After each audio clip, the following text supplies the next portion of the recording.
تائهين رياض في حماها رواه العاشقين. Jangan lupa untuk berniat ikhlas lillahi ta'ala. Ini kita sampai pada bab tentang keutamaan sholat duha. Al-muallif Allah ta'ala babu fadli sholatil duha. Menerangkan keutamaane sholat duha. Wa biyan aqalliha akan luweh titik sholat duha wa tsariha paling akeh sholat duha wa awtiha lan tengah sholat duha wal hadlan al-muhafadzah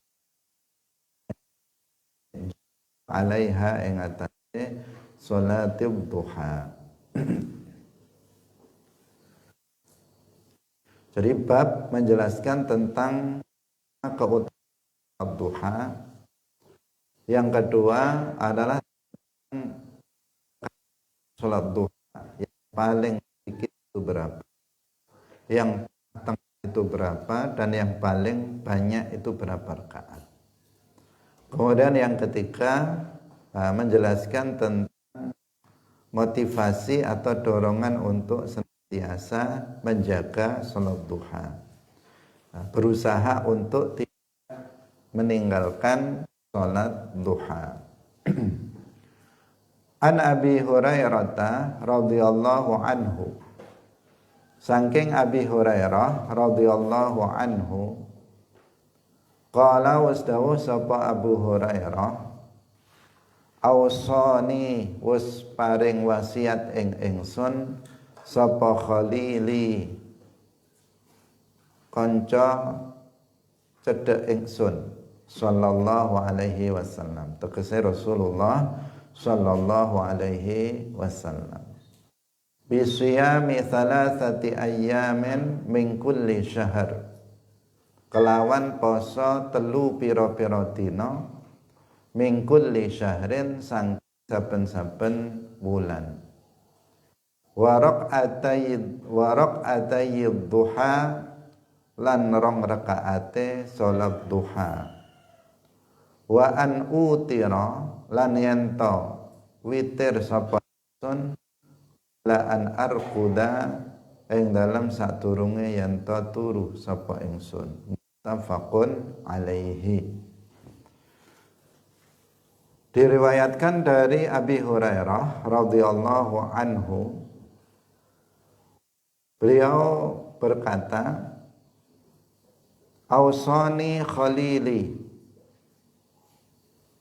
teman dekatku. Khalil itu makna dasarnya teman dekat.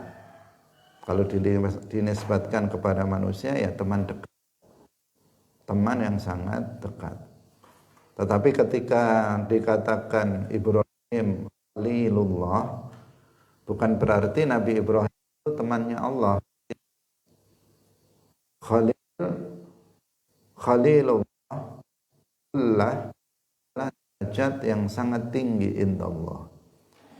Ibrahim Khalilullah artinya Nabi Ibrahim itu memiliki derajat khullah, yaitu derajat sangat tinggi menurut Allah Subhanahu wa ta'ala, dicapai oleh Muhammad sallallahu alaihi wasallam. Sini bisa dimaknai yaitu teman dekat. Allah sallallahu alaihi wasallam lalu bersama sallallahu alaihi wasallam mengatakan Rasulullah sallallahu alaihi wasallam berwasiat kepadaku. Isi wasiatnya pertama bisiyami thalathati ayyamin min kulli syahr, agar aku itu berpuasa 3 hari dari bulan. Setiap bulan Rasulullah berwasiat kepada agar aku berpuasa 3 hari. Bulan itu, kalau sebagai menafsirkannya dengan ayat bid, yaitu tanggal 13, 14, 15 setiap bulan. Kenapa kok 3 hari setiap bulan? Jawabannya akan seperti puasa, agar puasa 1 tahun penuh. Seperti yang telah kita jelaskan, 1 hari puasa itu kan nilainya 10. Kullu hasan bi asyri amsal. Setiap amal seorang mukmin itu setara dengan 10 kali lipat baik dilakukannya. Nah, kalau puasa 1 hari sama dengan puasa 10 hari. Kalau puasa 3 hari berarti sama dengan puasa 30 hari. Kalau setiap bulan itu puasa 3 hari berarti sama dengan puasa 1 bulan. Kalau setiap bulannya itu 3 hari, 1 bulan, 1 bulan, 1 bulan, setiap hari dalam 1 tahun itu dia berpuasa, maka berarti dia seperti 1 tahun, karena setiap bulannya dia puasa 1 bulan, setara dengan 1 bulan. Nah, ini kenapa 3 hari setiap bulannya, itu agar seakan-akan dia berpuasa 1 tahun penuh, karena puasa 3 hari setiap bulan itu sama dengan puasa 1 bulan penuh, sehingga jumlahnya keseluruhan itu puasa 1 tahun penuh yang disebut dengan siyamud dahar. Seperti yang kemarin kita jelaskan tentang puasa Syawal. Disebutkan dalam hadis, man shoma ramadhana thumma atba'ahu sittan min syawalin kana kasiyamid dahri. Barang siapa yang berpuasa Ramadan kemudian dia mengikutinya dengan puasa 6 hari di bulan Syawal, maka seperti puasa dahar, seperti puasa 1 tahun penuh. Kenapa? Karena puasa 1 bulan sama dengan puasa 10 bulan. Kan dikalikan 10. Kalau 1 bulan berarti sama dengan 10 bulan. Kalau 6 hari kali 10 sama dengan 60. 60 kalau dibagi 2 sama dengan 30, berarti 2 bulan. Berarti 1 bulan penuh Ramadan itu sama dengan 10 bulan, 6 hari sama dengan 2 bulan.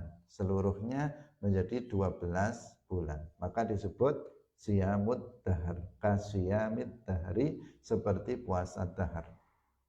Nah, puasa 3 hari setiap bulan itu juga seperti puasa dahar, karena lipatan yang tadi telah kita jelaskan. Yang kedua, wasiat yang kedua, agar aku itu melaksanakan sholat duha sebanyak 2 rakaat. Nah, dari sini diketahui bahwa minimal sholat duha itu 2 rakaat. Tidak boleh kurang dari 2 rakaat. Paling sedikit 2 rakaat. Nanti apa bisa lebih dari itu? Bisa. Ada hadis berikutnya yang nanti akan menjelaskan. Wa raka'atai duha, 2 rakaat sholat duha. Nabi berpesan kepadaku, berwasiat kepadaku agar aku melaksanakan sholat sunnah duha. Ini wasiatnya kepada siapa? Kepada Abu Hurairah, tetapi bukan khusus untuk Abu Hurairah, untuk kita semuanya umat Islam. Nah, meskipun di sini konteksnya itu terhadap Abu Hurairah, tetapi sesungguhnya itu adalah wasiat untuk seluruh umat Islam, agar kita puasa tiap hari 3 hari setiap bulan, Kemudian yang kedua, agar kita melaksanakan sholat sunnah duha minimal 2 rakaat. Yang ketiga, wa an utira. Yang ketiga, agar aku sholat witir sebelum saya tidur. Nah, sebelum tidur sholat witir minimal 1 rakaat. Yang kemarin sudah kita bahas. Nah, jadi 3 ini amalan sunnah yang diwasiatkan Nabi kepada Abi Hurairah. Artinya kepada kita semuanya. Wal itaru qablan naum. Wal itaru. Itar itu artinya sholat witir. Itar. Autaro yutiru itaron. Nah, itar. Wal itaru lan utawi salat witir qabla naumi ing dalam sadurunge turu innama yustahabbu angin pestine den sunahaken apa al itar qabla naum liman kedue wong la yasiqu kang ora yakin bil istiqadhi kelawan tangi turu akhiral laili ing dalam akhire wengi. Fa in wasiqa lan lamun yakin sapa man yakin kelawan tangi turu ing dalam akhire wengi fa akhirul laili mongko utawi akhire wengi iku afdalu luweh utama.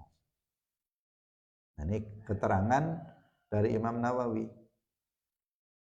bahwa sholat witir sebelum tidur itu disunnahkan bagi orang yang tidak yakin dia akan bisa bangun di akhir malam. Dia merasa nggak yakin kalau nanti dia bisa bangun di akhir malam. Maka di sini dia disunnahkan untuk melaksanakan sholat witir qablan naum, sebelum tidur. Tapi fa'in wasiqa, apabila seseorang itu yakin dia akan bisa bangun di akhir malam karena sudah kebiasaan dia berhari-hari, berbulan-bulan, bertahun-tahun dia selalu jam 3 bangun.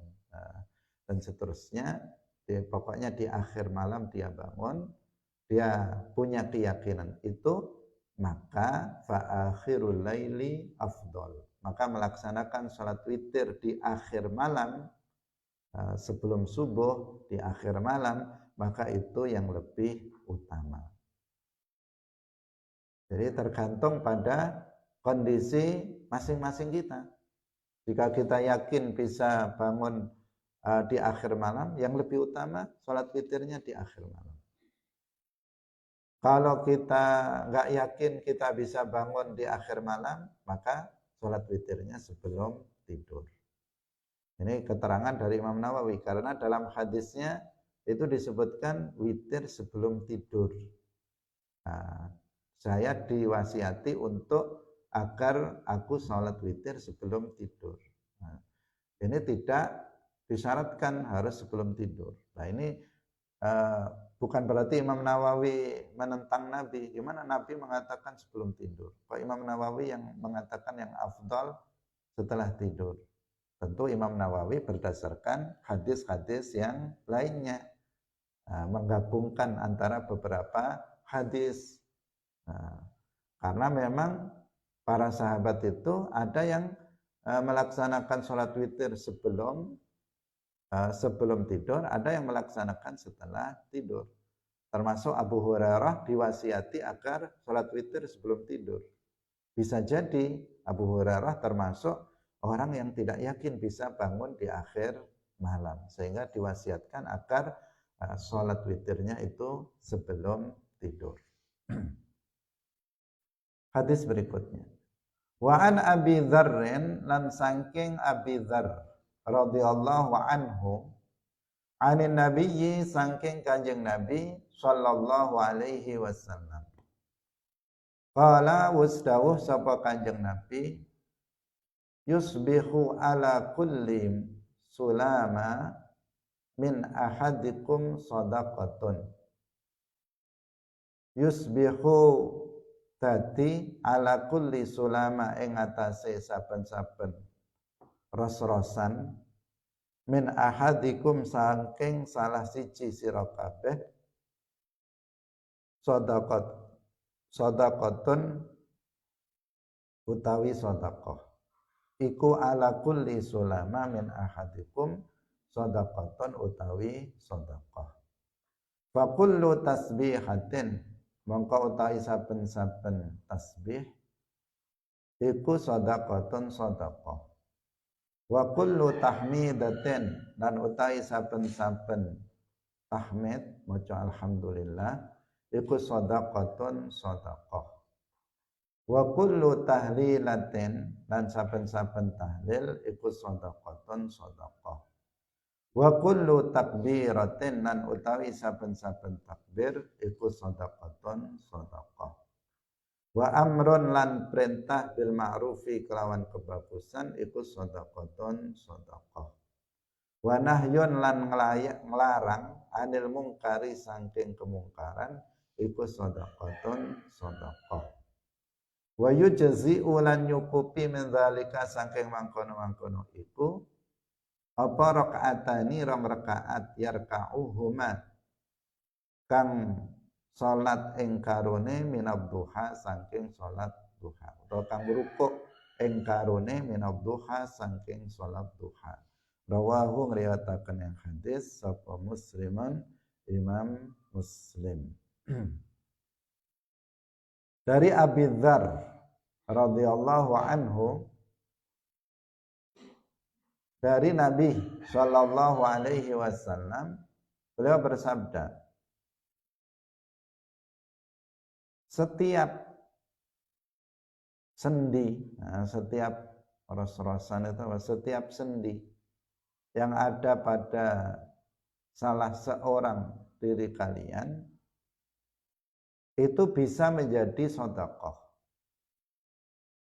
Itu ada sedekahnya. Jadi setiap sendi ruas sendi di badan kita itu ada sedekahnya. Kemudian dijelaskan setiap tasbih yang kita ucapkan itu adalah sedekah. Kalau kita mengatakan subhanallah itu tasbih. Kalau tasbihah berarti satu kali membaca subhanallah. Itu adalah sedekah nilainya. Jadi sedekah itu berarti tidak harus berupa uang. Tidak harus berupa makanan. Tidak harus berupa harta. Sedekah bisa berupa zikir, bisa berupa amal-amal kebaikan, amal saleh yang lainnya. Jadi ketika seseorang membaca satu kali tasbih subhanallah itu sedekah. Wa kullu tahmidatin setiap bacaan alhamdulillah itu namanya tahmid atau hamdalah. Satu kali alhamdulillah itu sudah sedekah. Sedekah bagi sendi badan kita. Wa kullu tahlilatin tahlil membaca la ilaha illallah itu sedekah. Wa kullu takbiratin membaca takbir Allahu akbar itu sedekah. Tapi semuanya itu kalau dia sedekahnya berupa wirid atau berupa zikir lisani maka harus dibaca dengan benar. Dibaca harus dengan benar. Tidak boleh membacanya dengan keliru. Karena sebagian orang ada yang membaca tasbih tetapi tidak benar membacanya. Membaca hamdalah atau tasbih tetapi tidak benar. Membaca takbir tetapi tidak benar membacanya. Karena memburu cepat, sehingga sebagainya bahkan hurufnya itu hilang. Yang asalnya dia membaca subhanallah, subhanallah, dia benar. Lama-lama dia membaca semang. Atau dia biasanya asalnya alhamdulillah, alhamdulillah, kemudian dipercepat menjadi alhamdulillah, alhamdulillah, alhamdulillah. Menjadi banyak yang hilang. Harus benar membacanya untuk bisa menjadi sedekah bagi badan kita, bagi setiap ruas badan kita. Allahu Akbar. Nggak boleh dibaca Allahu Akbar. Lafzul jalalahnya, lamnya harus panjang. Allahu Akbar. Subhanallah. La ilaha illallah. Karena banyak orang yang kemudian dipendekkan. Dia membaca Allah. Atau bahkan sebagian haknya hilang. Ada yang membacanya la ilaha illallah. Nggak ada haknya. Ada yang dia membacanya dipendekkan. Dia mengatakan la ilaha illallah, la ilaha illallah, dipendekkan. Nah, itu juga tidak benar. Kalau enggak benar ya tidak menjadi sedekah, tidak ada pahala bagi zikir yang dibacanya. Ada yang malah takbir dibalik, lafzul jalalahnya dipendekkan, akbarnya dipanjangkan, dibalik. Yang seharusnya yang dipanjangkan baknya, lafzul jalalah lamnya dipanjangkan, ini malah dibalik. Dia mengatakan Allahu Akbar, Allahu Akbar. Dia mengatakan begitu. Padahal dia lagi semangat membaca takbir dengan suara keras, keliru lagi. Ini ya bukan sedekah. Dia bernilai sedekah apabila dibaca dengan benar dan tentu saja dengan niat yang ikhlas. Wa amrun bil ma'rufi sedekah, memerintahkan perkara yang baik itu adalah sedekah. Wa nahyun 'anil munkar, munkar itu sesuatu yang haram. Mencegah orang lain melakukan perkara yang mungkar itu juga sedekah. Wa yujzi'u. Nah, di sini inti dari bab karena yang berkaitan dengan bab bagian akhir. Wa yujzi'u min dzalika raka'atani yarka'uhuma minad duha. Dan mencukupi dari itu semuanya yaitu salat 2 rakaat. Jadi sebagai nilai sedekah dari seluruh ruas dari anggota badan kita ini. Berapa jumlahnya? 360 ruas. Itu semuanya langsung bisa ada sedekahnya dengan sholat sunnah 2 rakaat duha. Itu semuanya sudah bernilai sedekah untuk seluruh ruas dari anggota badan kita. Nah, ini anjuran, dorongan, motivasi bagi kita agar melaksanakan sholat duha. Kapan sholat duha itu? Yaitu setelah terbitnya matahari, seukuran kira-kira 1 tombak. Ketika matahari sudah naik, qadra ramhin, seukuran 1 tombak naiknya, maka itulah waktu duha. Nah, sekitar setelah 1 jam atau 1 jam setengah dari terbitnya matahari, maka itu adalah waktu duha. Hadirin rahimakumullah. Dan sampai zuhur bisa dilakukan, misalnya kalau di kita jam 7, jam 8, jam 9, jam 10 itu kita dianjurkan untuk melaksanakan sholat duha. Tapi mulainya di saat matahari telah terbit. Yang pertama, telah terbit dan telah naik dari ufuk sekitar 1 tombak. Artinya berdasarkan penglihatan kita. Itu sudah naik sekitar 1 tombak. Tahu tombak? Seukuran itu. Itu waktu duha. Mulai dari itu sampai dengan zuhur. Hadirin rahimakumullah.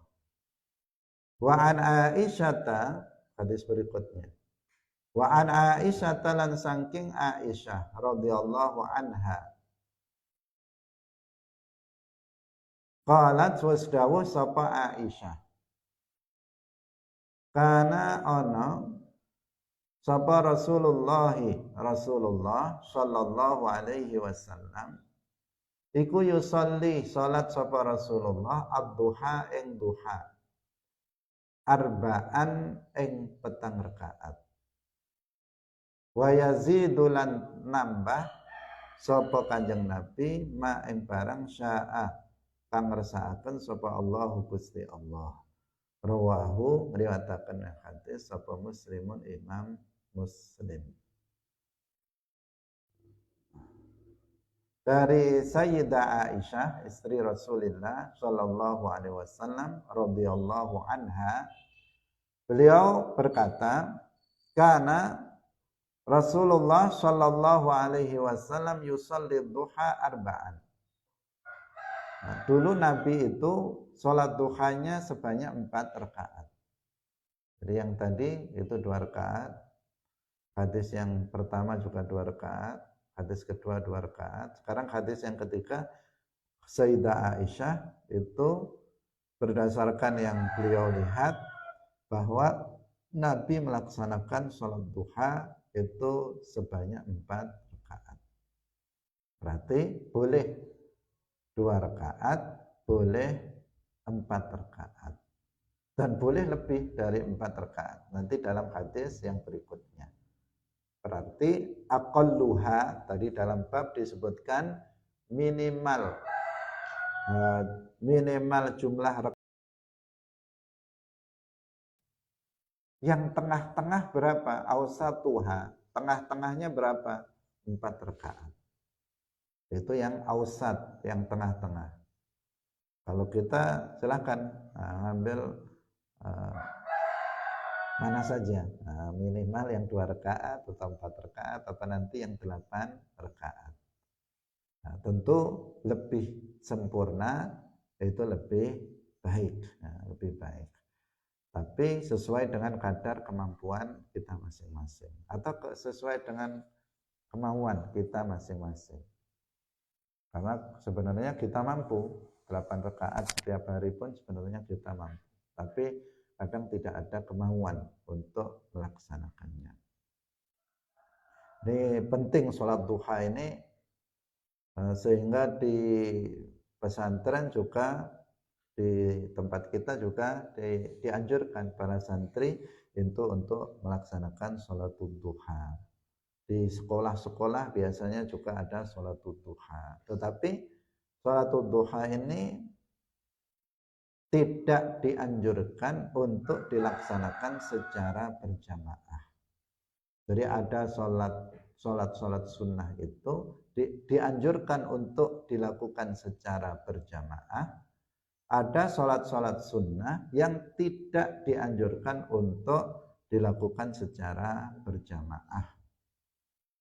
Nah, sholat sunnah yang dianjurkan untuk berjamaah seperti sholat tarawih, seperti sholat idul fitri, seperti sholat idul adha, seperti sholat khusuf atau sholat kusuf, gerhana matahari, gerhana bulan, itu dianjurkan untuk dilakukan secara berjamaah. Tapi ada sebagian yang tidak dianjurkan untuk dilakukan secara berjamaah, seperti sholat duha, dianjurkan sendiri-sendiri, bukan berjamaah. Sholat tahajud dianjurkan untuk dilakukan secara sendiri-sendiri. Sholat rawatib, qabliyah dan ba'diyah dianjurkan secara secara sendiri-sendiri, tidak dengan berjamaah. Artinya yang lebih baik itu tidak berjamaah. Karena ada sebagian sekolah banyak, bahkan bukan hanya 1-2, itu yang santrinya atau muridnya di waktu istirahat mereka sholat duha bersama-sama, ada imamnya, dilakukan secara berjamaah. Kita katakan untuk sholat duha yang lebih utama itu dilakukan sendiri-sendiri. Boleh bareng-bareng di musola, tetapi sholatnya sendiri-sendiri. Dalam satu waktu misalnya jam 9 semua sholat duha, di absen misalnya, tetapi sholat duhanya adalah sendiri-sendiri. Sholat tahajud juga dianjurkan sendiri-sendiri. Qabliyah ba'diyah itu juga sendiri-sendiri. Karena ada sebagian, ini baru saya dengar, di daerah kita ini ada juga orang yang eh, tujuannya sebenarnya baik. Tujuannya baik. Tujuannya biar orang itu semangat untuk melakukan sholat sunnah, qobliyah dan ba'diyah. Kemudian sholat ba'diyahnya itu dikoordinir dengan berjamaah. Jadi setelah sholat maghrib, kemudian sholat lagi bareng-bareng semuanya jamaah, ba'diyah, maghrib. Setelah sholat isya, kemudian bareng-bareng jamaah lagi, jamaah, ba'diyah, isya. Nah, yang seperti itu tidak lebih utama. Yang lebih utama, yang disunnahkan itu adalah dilakukan secara sendiri-sendiri. Jadi sholat sunnah ada dua macam. Ada yang sholat sunnah dianjurkan untuk berjamaah, ada sholat sunnah yang tidak dianjurkan untuk berjamaah, justru sebaliknya dianjurkan untuk dilaksanakan sendiri-sendiri. Bahkan kemarin dijelaskan, dianjurkan lagi agar dilaksanakan di rumah, tidak di masjid atau musalla. Meskipun di dalam hadis yang kita baca, kita tidak temukan, tetapi ada sebagian yang mengatakan bahwa dengan sholat duha itu bisa menjadi penyebab lancarnya rezeki, lancarnya rezeki, sehingga orang semangat untuk melaksanakan sholat duha. Tapi kita belum menemukan hadis yang menjelaskan tentang fadilah yang seperti itu.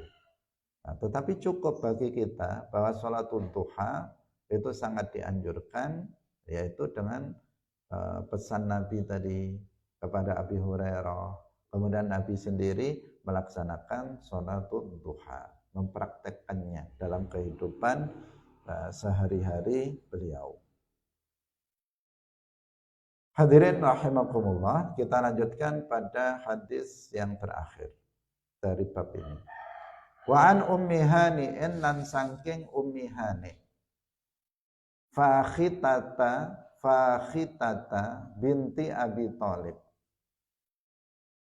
Ummu Hani itu namanya Fakhitah. Jadi Fakhitah itu nama aslinya, Ummu Hani itu nama kunyahnya. Ini penting bagi kalian untuk paham ini, Ummu Hani. Karena dalam kisah Isra Mi'raj itu kan disebutkan bahwa Nabi itu mulai diisrakan itu dari rumah Ummu Hani. Ya kan? Nah, bahwa Nabi itu di malam Mi'raj itu Nabi tidur di rumah Ummu Hani. Nah, Ummu Hani ini siapa? Ummu Hani itu Fakhitah binti Abi Thalib. Berarti putrinya Abi Thalib. Abu Thalib itu pamannya Nabi. Ummu Hani itu anak dari pamannya Nabi. Ketika itu Nabi bukan sendiri. Nabi ada dua orang yang tidur bersama beliau, di antaranya ada paman beliau,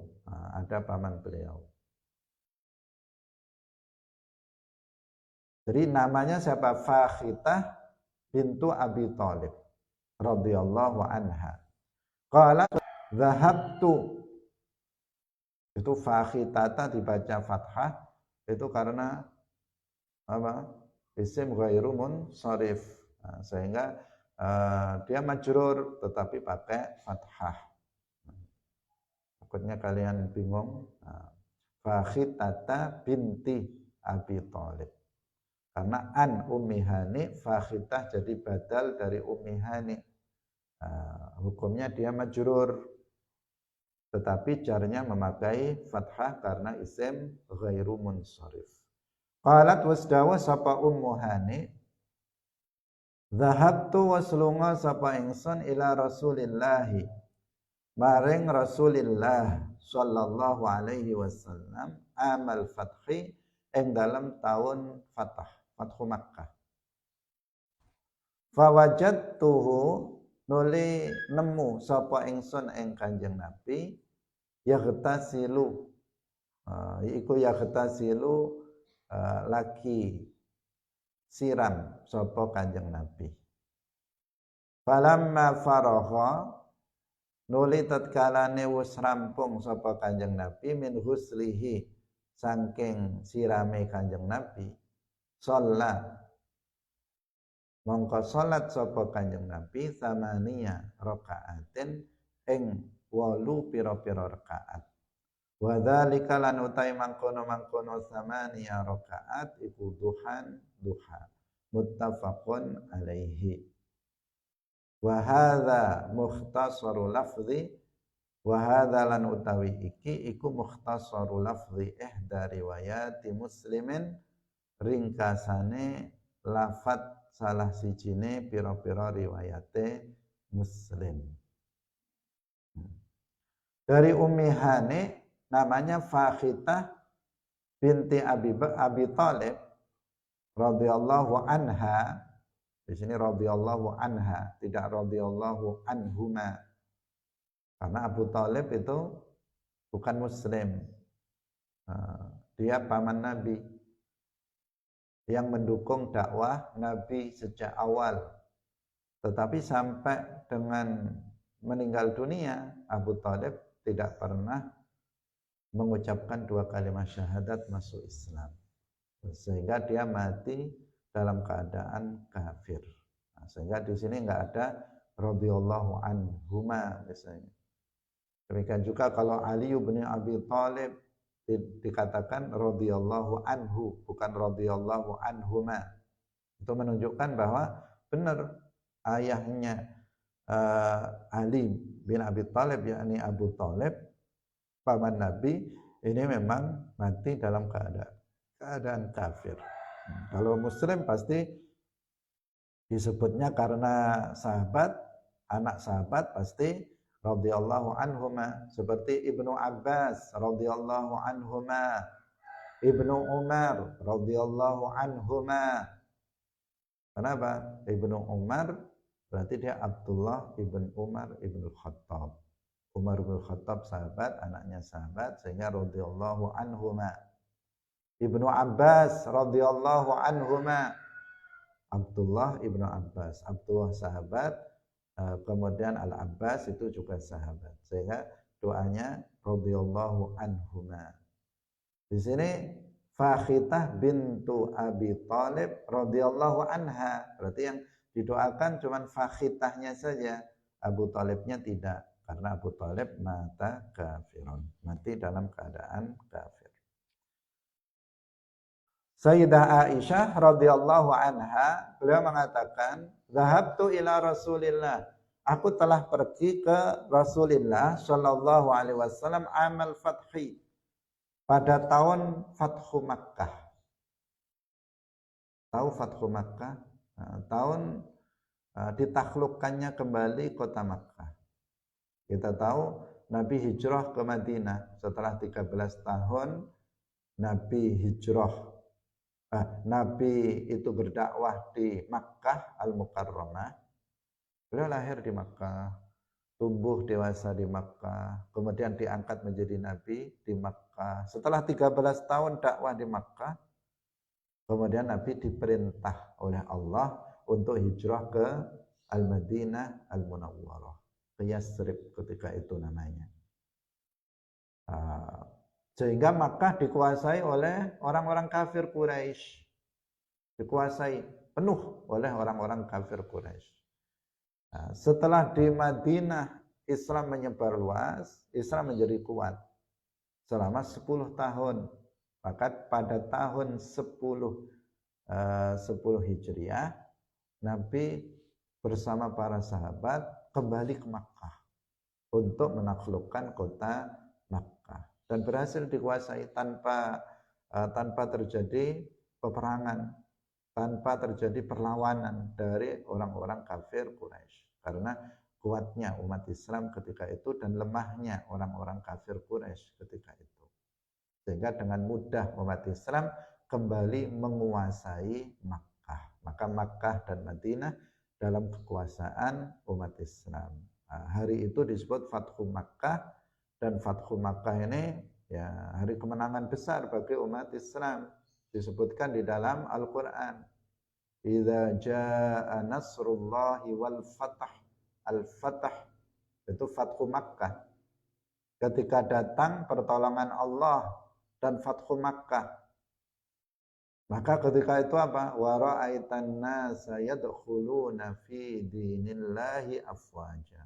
Orang itu berduyun-duyun masuk ke dalam agama Islam. Berduyun-duyun itu maksudnya apa? Berkelompok-kelompok masuk ke dalam Islam. Kalau sebelumnya orang masuk ke dalam Islam itu satu. Ini secara rame-rame orang masuk ke dalam agama Islam. Meskipun motivasinya untuk masuk ke dalam Islam itu bermacam-macam. Ada yang betul-betul karena hidayah Allah, ada yang masuk Islam hanya sekedar pura-pura saja. Nah, karena waktu itu sudah kalah sehingga mereka nggak ada jalan lain kecuali masuk ke dalam Islam. Yang pasti Islam betul-betul mendapatkan kemenangan besar dengan Fathu Makkah. Ini istilahnya disebut Fatah, Al-Fatah. Tidak disebut Makkahnya, tapi sudah difahami. Kalau disebut Al-Fatah, maka yang dimaksud Fathu Makkah. Seperti dalam Al-Quran juga kan nggak disebut Makkahnya. Idza jaa nasrullahi wal fath. Itu saja. Tapi dipahami yang dimaksud adalah Fathu Makkah. Fawajadtuhu yaghtasilu. Artinya pada tahun Fathu Makkah di tahun 10 Hijriah, Fakhitah itu pergi kepada Rasulullah Shallallahu Alaihi Wasallam dan mendapati Rasulullah sedang mandi. Artinya ketika beliau datang ke rumah Nabi, Nabi sedang mandi. Jadi aqalluha minimal rakaat sholat duha berapa? 2 rakaat. Tengah-tengahnya berapa? 4 rakaat. Paling banyaknya sholat duha berapa? 8 rakaat. Udah cukup 8 rakaat saja. Jangan terlalu semangat nanti kamu sholat duha 100 rakaat. Nggak mungkin kalau 100 rakaat. 10 rakaat. Misalnya 10 rakaat. Nggak usah, 8 saja. Nggak usah 10 rakaat. Kenapa yang aktsaruha Nabi yang Nabi lakukan paling banyak sholat duha itu 8 rakaat. Silahkan 2 rakaat, silahkan 4 rakaat, silahkan 6 rakaat, silahkan 8 rakaat. Dan yang paling banyak 8 rakaat yang dilakukan Nabi. Kalau yang tengah-tengah 4, yang minimal itu adalah 2 rakaat. Nah kalau mau pengen sholat lagi gimana? Sudah dapat 8 rakaat, pengen sholat lagi. Masih saking senangnya sholat. Karena bagi seorang muslim yang imannya sempurna, sholat itu adalah kenikmatan. Kalau bagi kebanyakan kita kan sholat itu memberatkan. Terasa berat bagi kita ketika melaksanakan sholat. Sehingga lebih cepat, lebih baik, lebih sedikit, lebih baik. Itu bagi sebagian besar kita. Kalau bisa 2 rakaat, kenapa 4 rakaat? Bagi kebanyakan kita. Tapi bagi orang-orang yang mukmin kamil, para wali, orang-orang soleh, mereka memperbanyak sholat. Kalau seseorang misalnya sholat duhanya udah 8, masih pengen sholat sunnah lagi, maka dia bisa melaksanakan sholat sunnah yang lainnya, sholat sunnah mutlak misalnya, atau bisa melaksanakan sholat sunnah-sunnah yang lainnya yang disyariatkan di dalam Islam. Tapi maksimalnya untuk sholatul duha itu adalah 8 rakaat. Muttafaqun alaihi. Jadi di sini tadi seluruhnya sudah terjawab dalam bab. Yang pertama tentang keutamaan sholat duha, bahwa sholat duha itu merupakan sedekah bagi seluruh ruas badan atau setiap sendi badan kita. Kemudian dorongan untuk melakukannya. Nabi berwasiat kepada Abu Hurairah agar beliau melaksanakan 3 hal, diantaranya adalah sholat duha. Kemudian tentang jumlah rakaat, minimal 2 rakaat, tengah-tengahnya 4 rakaat, kemudian yang paling banyak 8 rakaat. Semuanya sudah terjawab dalam hadis-hadis yang disebutkan. Hadirin rahimakumullah, berikutnya bab menjelaskan tentang waktu pelaksanaan sholat duha. Kapan sholat duha itu dilakukan? Tadi babun tajuzu, babun utawi iki iku bab tajuzu wenang apa sholat duha, sholat duha. Minir tifai syamsi, saking munggahe utawa dure srengenge, munggahe srengenge ila zawaliha, maring lingsire srengenge. Wal afdalu lan utawi kang luweh utama antusalla yen paten salati apa duha indastidadil harri ing dalem nalikane dadi bangete panas, wartifa'id duha lan dure duha. Tadi sudah kita jelaskan ya terkait dengan masalah ini, bahwa waktu salat duha setelah terbitnya matahari, ketika matahari sudah naik sekitar 1 tombak, ketika itu cahaya matahari sudah mulai panas, Kalau waktu seperti ini matahari sudah terbit, kalau di tempat kita matahari sudah terbit, tetapi belum panas sama sekali, masih sangat dingin karena masih rendah. Nanti ketika sudah naik sudah mulai panas. Di saat itulah yang lebih baik, ketika sekitar ya jam 8, jam 9 itu waktu-waktu yang bagus untuk melaksanakan sholat duha. Tapi kalau dilakukan jam 7 misalnya, itu sudah, kalau di sini ya, kita bicara di sini, bukan di tempat lain karena jamnya beda. Sebagian antara misalnya waktu Indonesia Barat dengan waktu Indonesia Tengah, tentu saja beda. Ada yang jamnya sama tapi waktunya beda. Misalnya di sini dengan di Aceh, di sini dengan di Sumatera Utara, dengan di Riau beda. Di sini misalnya di Aceh baru subuh. Nanti kalau kita bicara di sini, jangan-jangan dipahami di Aceh misalnya sudah sholat duha. Waktunya beda. Terbitnya matahari beda, kemudian terbitnya fajar shodiq juga berbeda. Meskipun dari sisi jamnya itu sama, karena sama-sama waktu Indonesia Barat. Tapi kalau di daerah Kalimantan nanti beda lagi, jamnya aja udah beda.